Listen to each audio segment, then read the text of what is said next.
Preconceito, segregação social, discriminação. Essas terríveis palavras sempre fizeram parte do nosso vocabulário desde os primórdios da humanidade. Mas como elaborar um assunto tão delicado? Recentemente eu estava assistindo o anime Demi-chan wa Kataritai, ou Interviews with Monster Girls. E, mesmo que a premissa dessa obra não fosse especificamente sobre tal assunto, acabei dando de cara com uma fala tão poderosa que me pegou completamente de surpresa. Que foi a seguinte: não é como você nasceu que faz quem você é, mas como decide viver com o que você é. Porém, nós também não podemos ignorar a natureza demi de alguém, porque eles enfrentam obstáculos que nós nunca imaginamos. Você não pode olhar tudo por um único lado, tem que ser os dois. Se você ver apenas a natureza demi, você vai perder a individualidade. E se você só ver a natureza humana, você não vai entender as dificuldades que eles passam todos os dias. Ambos são preciosos. O importante é o equilíbrio entre os dois.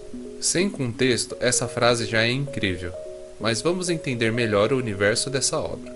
Interviews with Monster Girls, obra de Petsu e produzida pelos estúdios A1 Pictures, se passa em um universo onde existem pessoas com características especiais que só ouvimos falar em contos de fadas, os chamados demi-humanos, ou simplesmente demis, e como lentamente estão sendo aceitos na sociedade, levando então para as nossas personagens principais. Saki Sato, que é uma succubus, onde com um simples toque pode causar excitação e desejo no sexo oposto, sendo necessário que ela se vista com inúmeras camadas de roupa para evitar que cause uma grande comoção.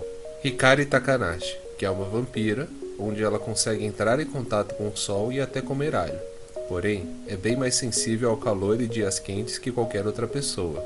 Kyoko Machi, que é uma Dullahan, onde a sua cabeça nasceu desconectada com o resto de seu corpo, precisando carregá-la com seus braços para todos os lugares.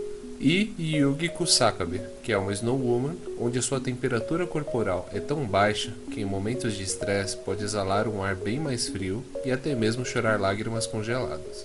Nós, telespectadores, acompanhamos o dia a dia através de Tetsu Takahashi, professor de biologia que desde seus dias na faculdade era interessado nos demi-humanos, querendo entender e estudar ainda mais a realidade que cada um deles vive.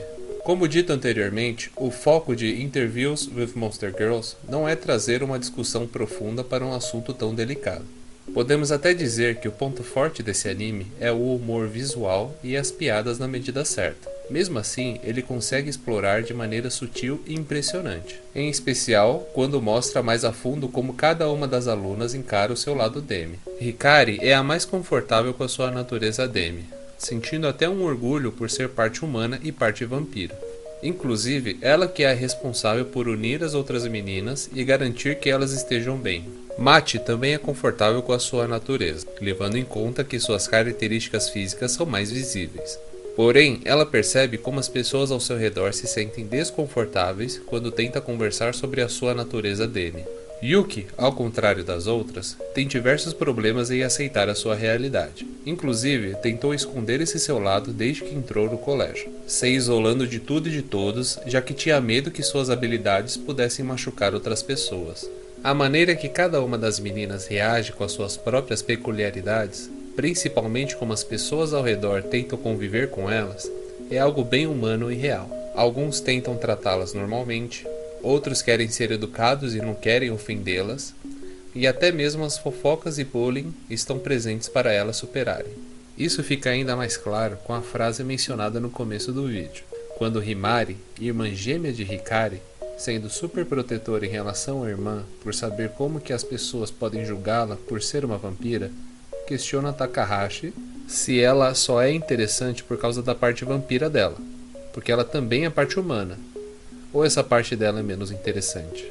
Onde o professor, sendo a pessoa do anime que mais procura entender e estudar os demis, fala que não. Na verdade, o lado dela humano e o lado vampiro são igualmente especiais, e a junção dos dois é que faz a Hikari ser quem ela é. Além de complementar que se olhar apenas para a natureza demi, perderá a individualidade, e se olhar a natureza humana, irá acabar ignorando as dificuldades que eles passam todos os dias. Trazendo esse pensamento para a nossa realidade, a visão e o pensamento que Takahashi sugere é muito interessante e pertinente, já que uma parte da sociedade diz que todos nós somos iguais. A outra parte fala que todos nós somos diferentes. No final das contas, quem está certo? Ambos estão certos. Nós somos iguais e diferentes ao mesmo tempo. Somos todos seres humanos, mas também temos as nossas singularidades e características que nos fazem únicos. Talvez de fato seja um assunto complicado, ou talvez seja mais simples do que nós imaginamos. Talvez essa questão se resolva nos próximos anos, ou talvez ela continue vivendo até o fim de nossa existência. Ainda vão existir muitas dúvidas e questionamentos. Porém, ao invés de nos isolarmos e não falar sobre isso, que tal nos unirmos e tentarmos encontrar uma solução? Juntos.